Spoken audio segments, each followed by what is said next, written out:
ഖുർആൻ പറഞ്ഞത് നമുക്കിപ്പൊ എന്താണോ നമ്മുടെ കയ്യിലുള്ളത്, ഇപ്പൊ നമ്മുടെ കയ്യിലുള്ളത് ഒരു കാലത്ത് നമ്മൾ പ്രാർത്ഥിച്ചതാണ്, ഒരു കാലത്ത് പ്രാർത്ഥിച്ച സാധനമാണ് ഇപ്പൊ കയ്യിലുള്ളത്.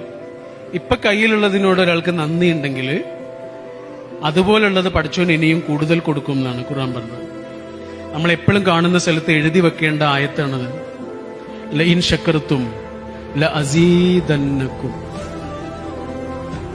ഫുൾ A+ നേടിയ മാർക്ക് ലിസ്റ്റുമായി നിൽക്കുന്ന കുട്ടിയോട് പറഞ്ഞു കൊടുക്കണം, ലഇൻ ശക്കർത്തും ലഅസീദന്നകും.